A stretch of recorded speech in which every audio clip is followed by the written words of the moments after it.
جسم بیچا کرتی تھی. یہی ماحول سماج کے اندر ہوتا چلا جا رہا ہے. آج سماج کے اندر کس طریقے سے بگاڑ ہوتی چلی جا رہی ہے. جو حال آج سے 1400 سال پہلے تھا وہی حالت ہے آج سماج کے اندر دوبارہ. آج نوجوان کو سدھار نہیں رہا ہے بلکہ نوجوان کو بگاڑ. مثالی نوجوان بنو. ظلم مت کرو اپنے آپ کے اوپر. اب سوچو میرے بھائیو, وہ مالک مجاہد کی کتاب بھی آپ کبھی پڑھ لینا. انہوں نے اپنی کتاب کے اندر ایک نوجوان کا واقعہ ذکر کیا ہے. اور یہاں کے لوگوں غور کرو, سنو. مالک مجاہد اپنی کتاب کے اندر ایک واقعہ نقل کرتے ہیں اور کہتے ہیں کہ ایک نوجوان اپنے دوست سے ملنے کے لیے گیا. نوجوان گیا بہت دنوں کے بعد کسی سے ملنے کے لیے اس کے گھر پہ. الحمدللہ نحمدہ ونستعینہ ونستغفرہ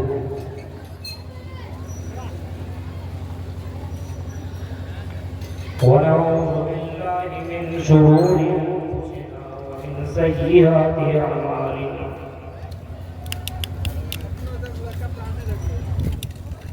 من يهده الله فلا مضل له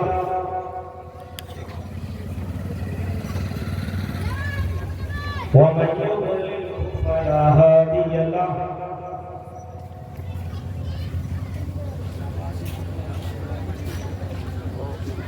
واشهد ان لا اله الا الله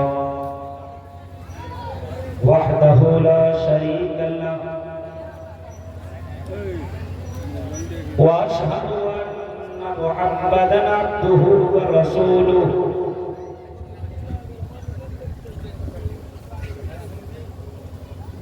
اما بعد فان خير الحديث كتاب الله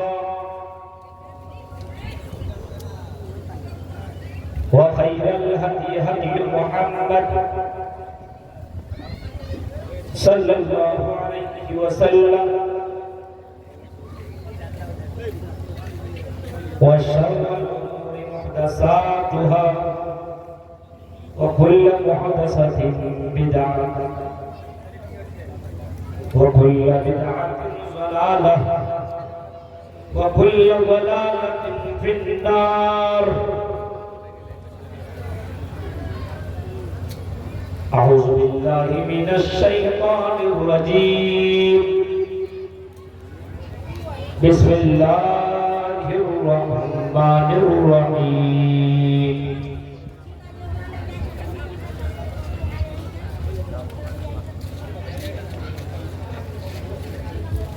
إن الله لا يظلم الناس شيئا ولكن الناس أنفسهم يظلمون.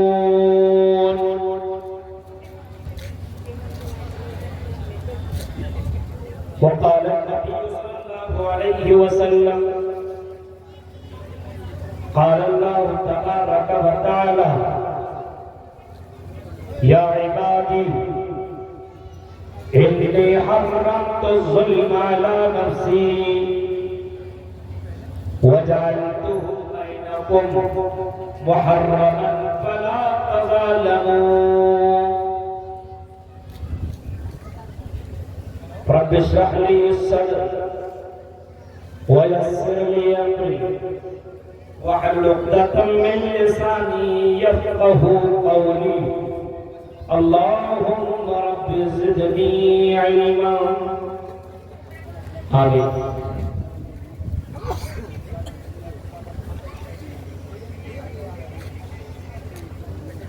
قابل قدر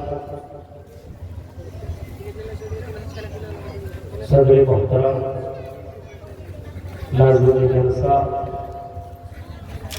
اسٹیج پر تشریف فرما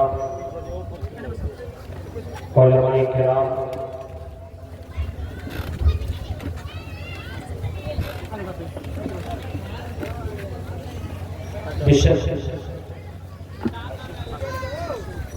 ہاشم پور نیا ٹولہ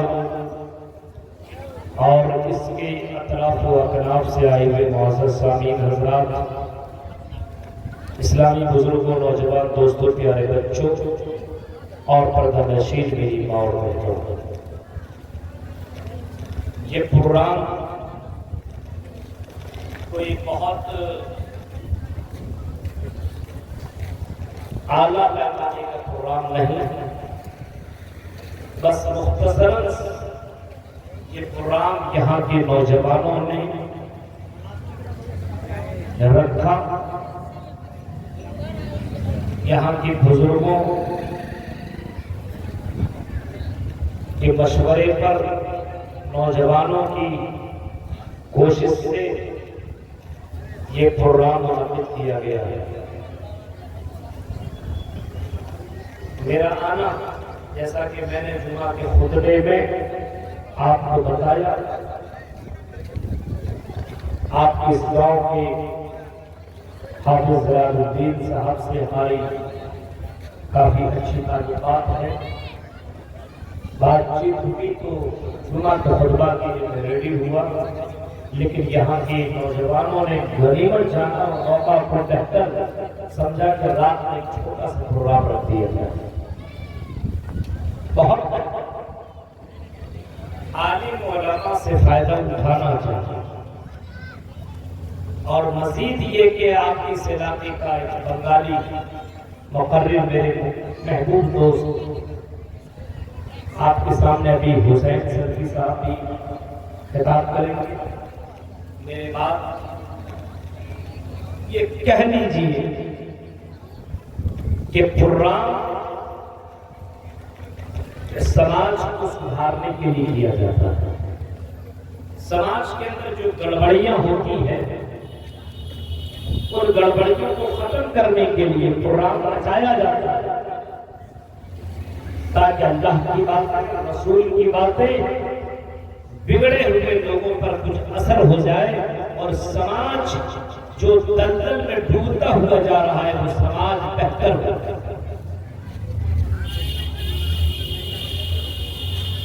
اسی کو مد نظر رکھتے ہوئے یہاں کے نوجوانوں نے یہ پروگرام رچا۔ مغرب کے بعد حالات ایسے ہو گئے تھے، جب میں مغرب کی نماز پڑھنے کے لیے آیا اور آپ نے یہاں نماز پڑھی، نماز پڑھ کر کے نکلا تو ہوا کی وہ تیزی، آندھی طوفان کی طرح ایسا لگ رہا تھا کہ بارش بہت تیزی کے ساتھ ہوگی، اور ہو سکتا ہے کہیں ایسا نہ ہو کہ پروگرام نہ ہو، لیکن جان لیجیے آپ کہ لوگوں کی محبت اور خلوص اگر شامل ہو اور لوگوں کی دعائیں شامل ہو تو اللہ رب العالمین اپنے بندوں کی مدد کرتا ہے۔ یہ پروگرام رچانے والے کو میں مبارکباد پیش کرتا ہوں، یہاں کے نوجوانوں کو میں مبارکباد پیش کرتا ہوں، یہاں کے بزرگوں کو، یہاں کی عورتوں کو، ماں اور بہنوں کو مبارکباد پیش کرتا ہوں کہ آپ لوگوں کی ہمت کو میں داد دے رہا ہوں۔ اللہ تعالیٰ ہم سب کے قربانیوں کو قبول عطا فرمائے۔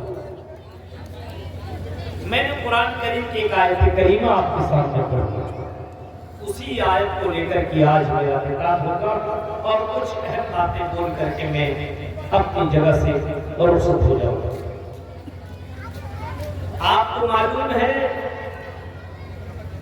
کہ ظلم یہ اللہ کو برداشت کرنے ہے۔ کوئی آدمی ظلم کرے یہ اللہ پسند نہیں کرتا ہے، اللہ کسی پر ظلم کرے یہ اللہ کو بھی برداشت نہیں ہے۔ اور آپ کو یہ بات بتا دوں، قرآن کریم کے اندر ظلم، سب سے بڑا ظلم جس کو کہا گیا ہے وہ ہے شرک۔ ان الشرک لظلم عظیم، اللہ کہتا ہے اے میرے بندو شرک سب سے بڑا ظلم ہے۔ اللہ کہہ رہا میرے بندو شرک سب سے بڑا ظلم ہے، سب سے بڑا پاپ ہے، سب سے بڑا گناہ ہے، اس سے بڑھ کر کے کوئی دوسرا گناہ نہیں، اس سے بڑھ کر کے کوئی گناہ ہے ہی نہیں۔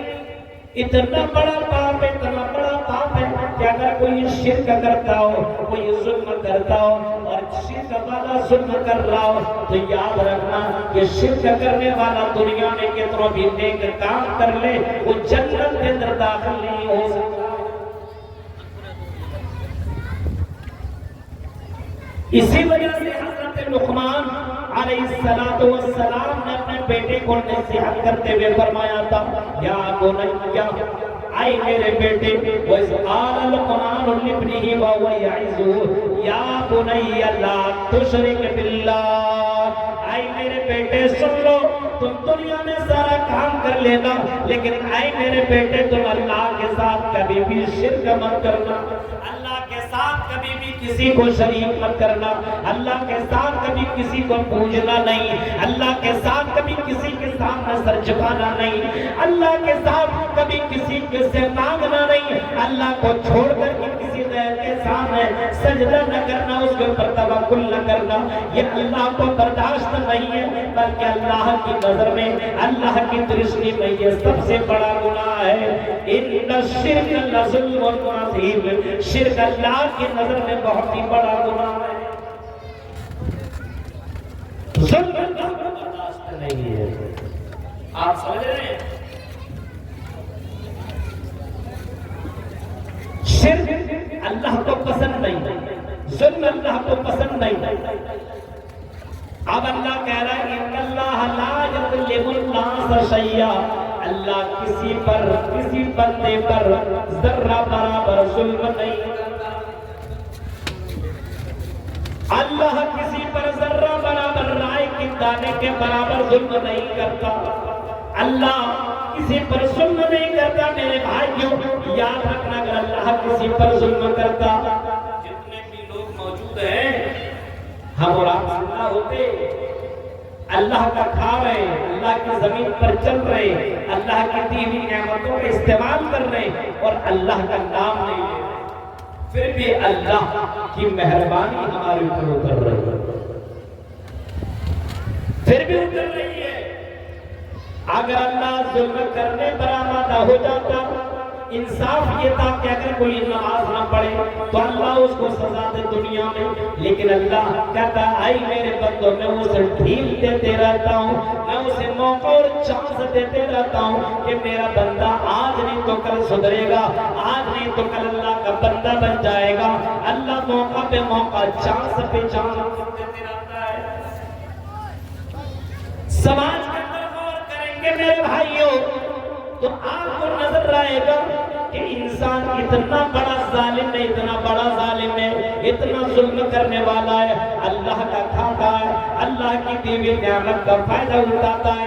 یہ ہوا، اگر آپ کوئی ہوا کے بارے میں علم نہ ہو اور اگر کوئی بیمار پڑ جائے اور اس کو کٹیہار کے اندر آپ ایڈمٹ کر دو اور اس کو ICU کے اندر ایڈمٹ کرنا پڑے اور اگر اس کو آکسیجن لگانے کی ضرورت پڑ جائے تو ہر گھنٹہ اس آکسیجن کو ہوا کی شکل میں جو استعمال کر رہے ہیں، یہ آکسیجن لینے میں حالت خراب ہو جائے گی، اتنے پیسے دینے پڑتے میرے بھائیوں کہ اچھے کی حالت بگڑ جاتی ہے۔ یہ ہوا اللہ تعالیٰ تمہیں دے رہا ہے، یہ نعمتیں اللہ تمہیں دے رہا ہے اور ان نعمتوں کو دینے کے بعد اللہ کہتا ہے اے میرے بندو وما خلقت الجن والانس الا لیعبدون، اے میرے بندو صرف تم میری عبادت۔ غور کرو میرے بھائیوں، اللہ کہہ رہا وما خلقت الجن والانس الا لیعبدون، اے میرے بندو، اے میرے بھائیوں صرف تم میری عبادت کرو۔ میں نے جن اور انسانوں کو محض اپنی عبادت کے لیے پیدا کیا ہے۔ یہ ہوا کی شکل میں جو تم استعمال کر رہے ہو، یہ آکسیجن جو تم لے رہے ہو، یہ زمین کے اوپر جو تم چل رہے ہو، یہ آسمان کی روشنی، آسمان سے اترنے چمکنے والی روشنی، یہ سورج کی روشنی کا استعمال جو تم کر رہے ہو، کہ ہم نے تم کو ایسی فری میں تم کو دے دیا ہے، ان کے بدلے میں تم سے بہت کچھ مانگتا نہیں ہو، صرف اتنا کہتا ہوں اے میرے بندے میری عبادت کر، میرے ساتھ کسی کو شریک نہ کر۔ اللہ کسی پر ظلم نہیں کرتا اور ذرہ برابر ظلم نہیں کرتا۔ آپ کو معلوم ہے قیامت کے دن میدان محشر میں اللہ رب العالمین انصاف کا ترازو لائے گا۔ یہاں انصاف کا ترازو تھوڑی ہے ڈنڈی مارنے والے لوگ ہیں، انصاف نہیں ہے۔ قیامت کے دن اللہ تعالیٰ انصاف کا ترازو لے کر کے آئے گا۔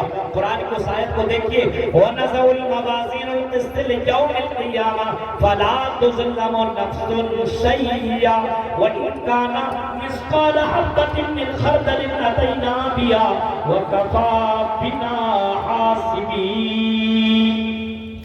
قیامت کے دن اللہ تعالیٰ انصاف کا ترازو لے کر کے آئے گا۔ وَنَزَعُ الْمَوَازِينَ الْقِسْطَ لِيَوْمِ الْقِيَامَةِ، قیامت کے دن انصاف کا ترازو اللہ لے کر کے آئے گا۔ فَلَا تُظْلَمُ نَفْسٌ شَيْئًا، کسی کے اوپر ذرہ برابر ظلم نہیں ہوگا، رائی کے دانے کے برابر بھی کسی کے اوپر ظلم نہیں ہوگا۔ وَإِنْ كَانَ مِثْقَالَ حَبَّةٍ مِّنْ خَرْدَلٍ أَتَيْنَا بِهَا، اگر وہ رائی کے دانے کے برابر بھی نیکی کی ہوگی یا برائی کی ہوگی، اللہ تعالیٰ قیامت کے دن اس کو لے کر کے آئے گا۔ وَكَفَىٰ بِنَا حَاسِبِينَ، فرمایا اے میرے بندو حساب و کتاب کرنے کے لیے میں کافی ہوں۔ یہاں تک کہ دنیا کے اندر اگر کوئی کسی پر ظلم کیا ہوگا، اے ظلم کرنے والوں، اتیاچار کرنے والوں، ظلم زیادتی کرنے والوں، امیر آدمی غریب پر ظلم کرنے والا، طاقتور والا آدمی کمزور کے پر ظلم کرنے والا، شوہر بیوی کے اوپر ظلم کرنے والا، بیوی شوہر کے اوپر ظلم کرنے والی، ایسی بھی دنیا کے اندر عورتیں، اللہ کہتا ہے قیامت کے دن ہم انصاف کا ترازو لے کر کے آئیں گے، انصاف کا ترازو لایا جائے گا اور تولا جائے گا، جس کی نیکیاں بھاری ہوگی جنت کے اندر چلا جائے گا اور جس کی برائیاں زیادہ ہوگی وہ جہنم۔ آپ کو معلوم ہے یہ سننے میں آپ کو لگ رہا ہے، قیامت کے دن ایک نیکی کے لیے آدمی ترسے گا کہ کوئی آدمی مجھے ایک نیکی دے، یہاں تک کہ بیوی کے لیے مرد اتنی قربانیاں پیش کرتا ہے، لیکن میدان محشر میں قیامت کے دن میدان محشر میں وہ شوہر اپنے بیوی سے، بیوی شوہر سے، ایک ماں اپنے بچے کے لیے کتنے قربانیاں پیش کرتی ہے۔ دیکھیے ٹھنڈ کے مہینے میں غور کریں گے، بستر پیشاب کی وجہ سے بھیگ گیا ہے، لیکن اس کے باوجود ماں اس بستر کو گرم کر اسی بستر میں سو جاتی ہے اور اپنے بچے کو گرم بستر میں سلا دیتی ہے۔ اتنا زیادہ ایک ماں اپنے بچے سے محبت کیا کرتی ہے میرے بھائیوں، لیکن قیامت کے دن میدان محشر میں وہ ماں بھی اپنے بچے سے بھاگ جائے گی۔ لِكُلِّ امْرِئٍ، قرآن کہتا ہے یوم یفر المرء من اخیہ وامہ وابیہ وصاحبتہ وبنیہ لِكُلِّ امْرِئٍ مِّنْهُمْ یومئذ شأن یغنیہ، ہر کوئی کسی سے بھاگے گا کہ کہیں مجھ سے نیکیاں طلب نہ کر لے۔ میرے پیارے ساتھیوں ذرا تصور کیجئے کہ وہ قیامت کا دن کتنا خوفناک منظر اور ہولناک منظر ہوگا کہ آدمی آدمی سے بھاگے گا، باپ بیٹے سے، بیٹا باپ سے، اور ماں بیٹی سے اور بیٹی ماں سے، شوہر بیوی سے اور بیوی شوہر سے، ایک دوسرے سے دور بھاگنے کی۔ اب سوچئے یہاں اللہ اتنا کچھ دے رہا ہے اور اللہ کے ساتھ ظلم بندہ کر رہا ہے۔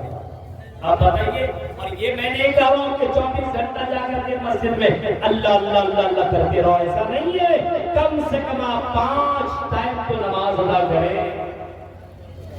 اللہ سب کچھ دے رہا ہے اور اللہ کے لیے ہم 5 ٹائم بھی نہیں دے رہے. مرد کی بھی، مردوں کا بھی یہی حال ہے تو عورتوں کا بھی یہی حال ہے.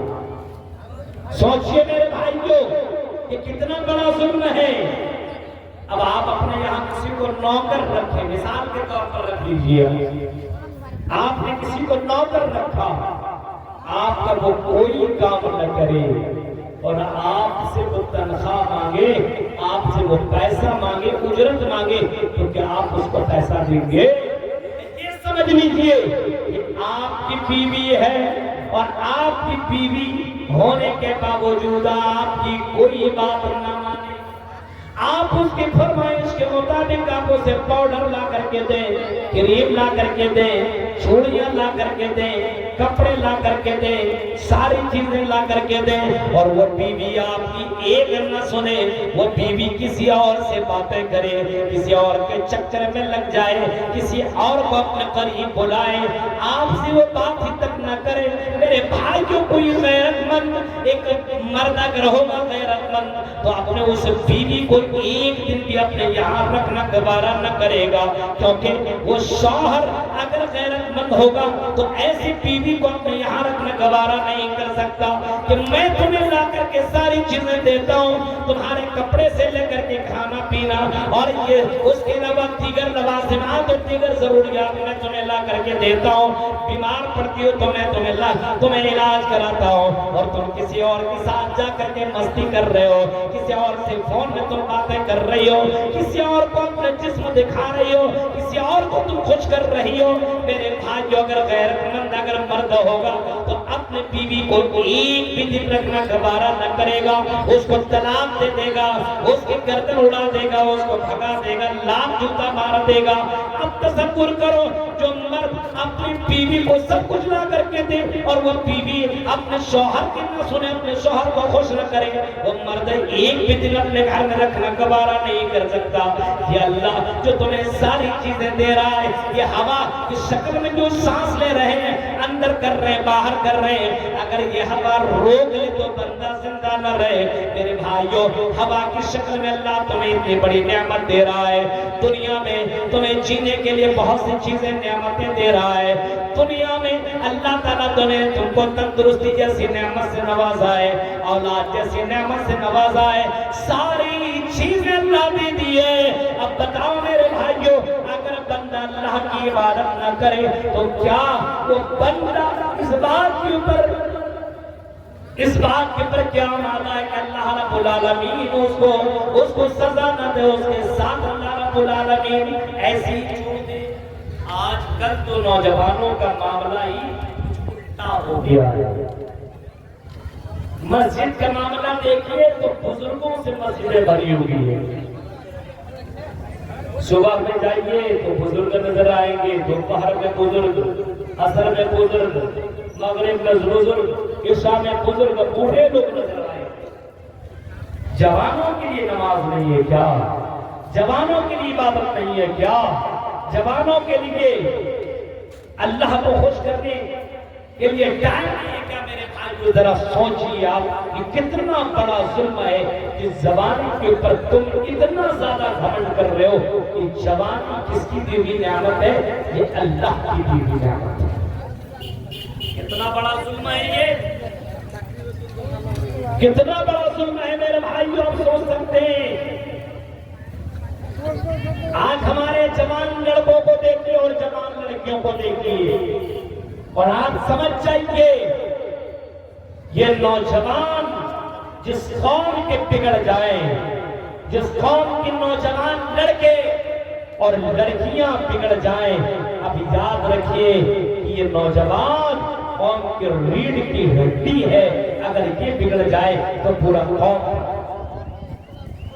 کبھی صلاح الدین ایوبی نے کہا تھا، تاریخ کے الفاظ لکھے تھے میرے بھائیوں، کبھی صلاح الدین ایوبی نے کبھی کہا تھا اگر کسی قوم کو برباد کرنا ہو، کسی قوم کو ختم کرنا ہو، کسی قوم کو تباہ و برباد کرنا ہو، اس قوم کو کچھ کرنے کی ضرورت نہیں ہے، بم بارود چلانے کی ضرورت نہیں ہے، ہاں اس قوم کو بہت کچھ مارنے کی ضرورت نہیں ہے، بلکہ اس قوم کے نوجوان کو بگاڑ دو، اس قوم کے نوجوان لڑکیوں کو بگاڑ دو، اس قوم کے نوجوانوں کو شراب کی دلدل میں پھنسا دو، جوئے کی لت لگا دو، ان کو زناکاریوں کے اڈے میں پہنچا دو، ان کو عیاش بنا دو، ان کو حیا، ان کو بے حیا بنا دو۔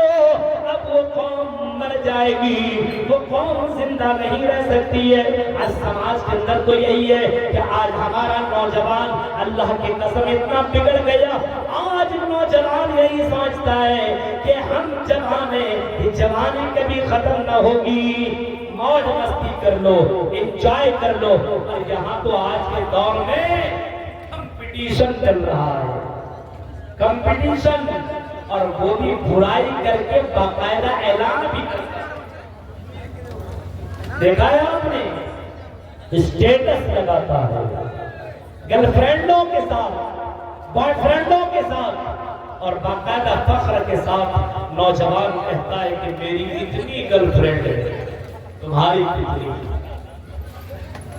عجیب بات ہے میرے بھائیوں، حالات اتنے برے ہو گئے کہ آج بندہ اپنے اوپر ظلم کرنے لگا ہے، اپنے اوپر ظلم زیادتی کرنے لگا ہے، اپنے آپ کے اوپر ظلم کرنے لگا ہے۔ اب تصور کرو میرے بھائیوں اور سوچو، یہ جوانی کیا ہمیشہ بات ہے؟ یہ کبھی نہیں ہو سکتا ہے۔ آئی نوجوانوں اور یہاں کے نوجوان لڑکیوں، اس بات کو تم سن لو،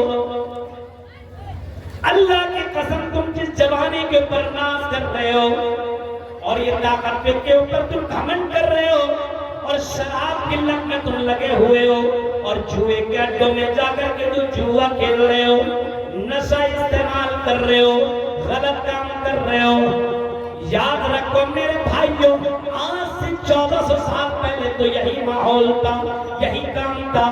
عرب کی سرزمین کے اندر، مکہ کی دھرتی میں تو یہی کام ہوا کرتا تھا کہ نوجوان لڑکے باقاعدہ شراب کے اڈوں میں اپنے آپ کو قربان کر دیتے تھے، اور لڑکیاں جو زیادہ خوبصورت ہوا کرتی تھی وہ اپنے گھروں کے چھتوں میں باقاعدہ وہ جھنڈا گاڑ دیا کرتی تھی، اور یہ لڑکیاں نوجوانوں کو اپنے یہاں بلا کر کے اس کے ساتھ انجوائے کیا کرتی تھی، سیکس کیا کرتی تھی، ان کے ساتھ اپنے جسم بیچا کرتی تھی۔ یہی ماحول سماج کے اندر ہوتا چلا جا رہا ہے۔ آج سماج کے اندر اس طریقے سے بگاڑ ہوتی چلی جا رہی ہے، جو حال آج سے 1400 سال پہلے تھا وہی حالتیں آج سماج کے اندر دوبارہ۔ آج نوجوان کو سدھار نہیں رہا ہے، بلکہ نوجوان کو بگاڑ۔ مثالی نوجوان بنو، ظلم مت کرو اپنے آپ کے اوپر۔ اب سوچو میرے بھائیو، وہ مالک مجاہد کی کتاب بھی آپ کبھی پڑھ لینا، انہوں نے اپنی کتاب کے اندر ایک نوجوان کا واقعہ ذکر کیا ہے، اور یہاں کے لوگوں غور کرو، سنو۔ مالک مجاہد اپنی کتاب کے اندر ایک واقعہ نقل کرتے ہیں اور کہتے ہیں کہ ایک نوجوان اپنے دوست سے ملنے کے لیے گیا۔ نوجوان گیا بہت دنوں کے بعد کسی سے ملنے کے لیے، اس کے گھر پہ جب پہنچا تو نوجوان نے اس سے ملاقات کی۔ بہت دنوں کے بعد نوجوان بڑا ہینڈسم تھا، ملاقات کرنے کے لیے گیا ہوا تھا۔ اب دیکھا ہے میرا دوست آیا ہوا ہے تو اس کے لیے مرغا مسلم لانے کے لیے، مچھلی لانے کے لیے وہ چلا گیا بازار میں، اور بازار ندی کے اس پار تھا۔ جیسے ہی پہنچا بارش ہونے لگی، اور اتنی تیز بارش ہونے لگی کہ وہ نوجوان اس پار سے اس پار نہیں آ سکا۔ رات ہونے لگی، اب نوجوان ایک روم میں ہے، بغل والے روم میں اس نوجوان لڑکی کی بیوی ہے، وہ بھی خوبصورت، اور یہ ہینڈسم لڑکا یہ بھی خوبصورت۔ لڑکی نے دیکھا کہ ارے موقع تو بڑا اچھا ہے، میرا شوہر تو ہے۔ غور سے سنیے گا منظر، اس لڑکی نے سوچا کہ ارے موقع کا فائدہ اٹھا لیا جائے۔ لڑکی پردہ ہٹائی، اور پردہ ہٹانے کے بعد نوجوان کے پاس آ گئی۔ السلام علیکم ورحمۃ اللہ. لڑکا نے جواب دیا وعلیکم السلام. جواب دینے کے بعد لڑکا سر نیچے کر لیتا لیکن لڑکی نے ہاتھ آگے بڑھایا. لڑکی ہاتھ آگے بڑھا دیتی ہے, ہاتھ ملائیے. اب لڑکا کو معلوم تھا کہ لڑکا لڑکی کا ہاتھ نہیں چھو سکتا, اس کے لیے حرام ہے. غیر محرم کسی اجنبی لڑکی کا جو آپس میں غیر محرم ہو, غیر محرم سمجھ رہے ہیں, جن دونوں کا آپس میں نکاح ہو سکتا ہے وہ غیر محرم ہے, اور دونوں کا جو نکاح نہیں ہو سکتا وہ آپس میں محرم. جیسے بھائی بہن کیا ہوا محرم, باپ بیٹی کیا ہوا محرم. یہ دونوں آپس میں دونوں کا نکاح نہیں ہو سکتا ہے, یہ محرم ہے. اور دونوں کا نکاح ہو سکتا ہے وہ غیر محرم. جیسے چچا کا بیٹا سے نکاح ہو سکتا ہے محرم, چچا کا بیٹا سے نکاح ہو سکتا ہے محرم, غیر محرم ہے. اب سوچیے دیور کے ساتھ نکاح ہو سکتا ہے, دیور بھی غیر محرم ہے. ہمارے یہاں کے اوپر غور کریں گے تو کتنی لڑکیاں اپنے دیوروں کے ساتھ ہنسی مذاق کرتی ہیں, غیر محرم ہے وہ. اب سوچیے آپ, اور یہاں تک کہ بھابھی کو لے کر کے دیور اپنے بائک میں جا رہا ہے. سوچیے آپ سالی کو لے کر کے جا رہا ہے. اب آپ تصور کرو میرے بھائیوں, ایک لڑکا ایک لڑکی دونوں میں اللہ تبارک و تعالیٰ نے دونوں کے رشتوں کو حرام قرار دیا. جو آپس میں ماں اور بیٹا ہے دونوں کا نکاح نہیں ہو سکتا, یہ دونوں محرم ہے. لیکن دونوں کا نکاح ہو سکتا ہے وہ غیر محرم ہے. اب تصور کیجئے میرے بھائیوں, یہاں یہ لڑکا بیٹھا ہوا ہے اور یہ خوبصورت جوان لڑکی, ابھی شادی جو ہوئی چند دنوں تک ہوا ہی تھا اس لڑکی کا نکاح. لڑکی نکلتی ہاتھ بڑھاتی ہے, نوجوان کہتا بہن میں تم سے ہاتھ نہیں ملا سکتا. لڑکی کہتی ہے کیوں؟ اے نوجوان ذرا پلٹ کر کے تو دیکھ, میں سورج چاند سے میں باتیں کرتی ہوں, علاقے میں مجھ جیسی خوبصورت اور بیوٹیفل لڑکی اس علاقے میں نہیں ہے. اے نوجوان ایک نظر تو دیکھ, بار بار تو مجھے دیکھے گا. یہ نوجوان اپنی نظریں نیچے رکھے ہوئے اور بار بار کہہ رہا بہن چلا جا, اپنے روم کے اندر چلا جا, آپ کے شوہر آنے والے ہیں اور میں آپ کے ہاتھ کو ٹچ نہیں کر سکتا. اب وہ لڑکی زبردستی نوجوان کے اوپر جا کر کے اس کے ہاتھ کو پکڑنے کی کوشش کر رہی ہے. یہاں تک کہ اتنا ورغلایا, اتنا آگے آیا. ظاہر سی بات حدیث میں آتا ہے المرأة عورہ فَإِذَا خَرَجَتْ اسْتَشْرَفَهَا الشَّيْطَانُ. جب لڑکی اکیلی ہوا کرتی ہے تو شیطان اس کے ساتھ ہوتی, شیطان اس کے ساتھ ہوتا ہے. شیطان ہمیشہ کوئی لڑکی اکیلے گھر سے نکلتی ہے تو شیطان اس کے ساتھ ہو جاتا ہے اور شیطان اس لڑکی کو بہکانا شروع کر دیتا ہے. اس وجہ سے لڑکیاں خاص کر کے اکیلے کہیں جانے کی کوشش کرتی ہیں. یہاں لڑکی اکیلے ہے, اب اس لڑکی کو شیطان بہکا رہا ہے, نوجوان کو بھی بہکا رہا ہے, لیکن نوجوان بار بار اس لڑکی سے کہہ رہا ہے نہیں میں یہ کام تم سے نہیں کر سکتا ہوں, میرے دوست کہ تم امانت. لڑکی نے کہا نوجوان یہ موقع بار بار نہیں ملے گا, کیا تم اس طرح کی بیکار کی باتیں کر رہے ہو. اب یہ نوجوان رات ہوتی چلی جا رہی ہے, بارش ہو رہی ہے, اب یہ نوجوان کیسے کرے, اپنے آپ کو کیسے بچائے. اس نوجوان نے کہا لڑکی جاؤ اپنے آپ کے گھر کے اندر کوئی ماچس ہو, کوئی چراغ ہو تو لے کر کے آؤ. لڑکی اندر گئی, وہ چراغ لے کر کے آئی, ماچس لے کر کے آئی. چراغ کو جلایا نوجوان نے اور چراغ کے اوپر اپنا ہاتھ رکھ دیا. جو آگ جل رہا, آگ کے اوپر ہاتھ رکھ دیا نوجوان, اور جیسے ہاتھ جلنے لگا ہاتھ کو ہٹا دیا. پھر ہاتھ پھر آگ کے اوپر رکھا, پھر ہٹایا, پھر رکھا, پھر ہٹایا, پھر رکھا, پھر ہٹایا. لڑکی نے ہاتھ پکڑا اور کہا کہ نوجوان اپنے آپ کو کیوں جلا؟ نوجوان کا جواب سنو براری کے لوگوں اور یہاں کے نوجوانوں، کیسے نوجوان تھے؟ اللہ کی قسم ذرا منظر دیکھیے۔ نوجوان کہتا ہے آئی لڑکی تم خوبصورت ہو، تم حسین و جمیل ہو، تمہارے ساتھ غلط کام کرنے کا دل میں خیال آ رہا ہے، لیکن نئے لڑکی یہ چند منٹ کی لذت ہے، چند منٹوں کا یہ مزہ ہے، کہیں یہ مزہ مجھے ہمیشہ کے لیے سزا نہ بن جائے، کہیں ہمیشہ کے لیے مجھے سزا کاٹنے پر مجھے مجبور نہ ہونا پڑ جائے۔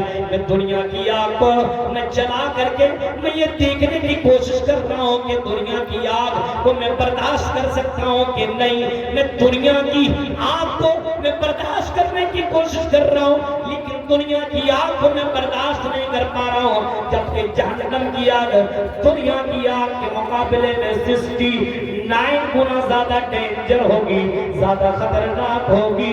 اس آگ کو میں کیسے برداشت کروں گا؟ میرے پیارے ساتھیوں، ایسے نوجوان تھے جو برائی سے اس طریقے سے بچ جایا کرتے تھے۔ آج کے یہاں تو موبائل نے شادی شدہ کو بھی زنا پر آمادہ کر دیا ہے، اور غیر شادی شدہ لڑکیاں، ہماری لڑکیاں کتنے نوجوان لڑکوں کے ساتھ اٹیچ میں ہے، اور کتنی نوجوان لڑکیاں اور نوجوان لڑکی آپس میں غلط سمبند بنا اور کہتے بوائے فرینڈ ہے۔ تصور کرو میرے بھائیوں، حالات کتنے مجبور ہو گئے۔ یہاں اللہ کا ڈر ذرہ برابر نہیں ہے، یہ ظلم نہیں تو پھر اور کیا ہے میرے بھائیوں؟ انسان کا بھی ظلم نہ کرے گا تو آپ تصور کریے اپنے آپ ہی پر ظلم کر رہا ہے۔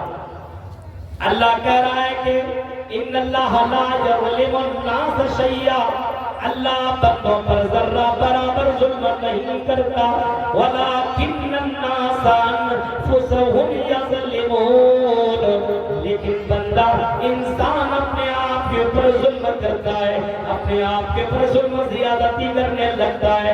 اب بتاؤ میرے بھائیوں، اللہ نے تمہیں عبادت کے لیے پیدا کیا ہے، اب کوئی آدمی اگر شراب پیے، کوئی آدمی اگر جوا کھیلے، کوئی آدمی اگر زنا کرے، کوئی آدمی اگر غلط کام کرے تو یہ اپنے آپ کے اوپر ظلم ہے، مرنے کے بعد اس کو جہنم کے اندر ڈال دیا جائے گا۔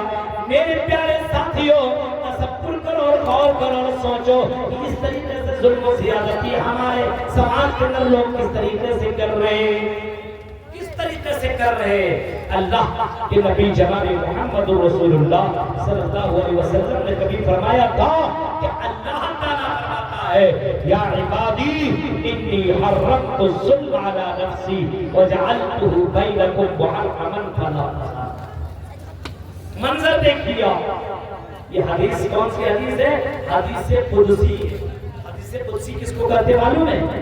جس حدیث کو اللہ کے نبی یہ فرماتے ہو کہ اللہ تعالیٰ فرماتا ہے، وہ حدیث حدیث قدسی ہے، یعنی حدیث کی کیٹیگری میں سب سے اعلیٰ لیول کی حدیث ہے، اور اس حدیث کے اندر اللہ کے نبی فرماتے ہیں کہ اللہ رب العالمین کہہ رہا ہے یا عبادی انی حرمت الظلم علی نفسی، اے میرے بندو میں نے اپنے آپ کے اوپر ظلم کو حرام، میں کسی پر ظلم نہیں کروں گا۔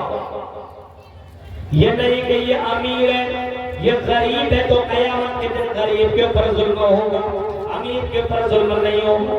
ایسا نہیں ہے، امیر اور غریب اللہ کی نظر میں کچھ نہیں دیکھا جاتا، اللہ کے یہاں کوئی کمزور ہو کوئی مضبوط ایسا نہیں دیکھا جاتا، کوئی جھونپڑی میں رہتا ہے اور کوئی بڑی بڑی بلڈنگوں میں رہنے والا، تو ایسا نہیں ہے کہ اللہ کی درستی اور اللہ کی نظر میں وہ بڑی بڑی بلڈنگوں میں رہنے والا اللہ کی نظر میں محبوب ہے، ایسا نہیں ہے۔ کوئی خوبصورت ہے، بیوٹیفل ہے، بہت ہی سندر لڑکی ہے، اور کوئی لڑکی کالی ہے، کوئی لڑکی خوبصورت نہیں ہے، اس کا یہ مطلب نہیں ہے کہ وہ لڑکی اللہ کی نظر میں بیکار ہے، اور جو خوبصورت ہے وہ اللہ کی نظر میں اچھی ہے، ایسا نہیں ہے۔ اللہ کی نظر میں سب کے سب برابر ہے، اللہ کی درشٹی میں سب کے سب برابر ہے، سارے کے سارے برابر ہیں، لیکن اللہ کی نظر میں سب سے اچھا وہ ہے، سب سے پیارا وہ ہے، سب سے بہتر وہ ہے، اللہ کی نظر میں سب سے محبوب وہ ہے۔ وَلَا اللہ کہتا ہے ان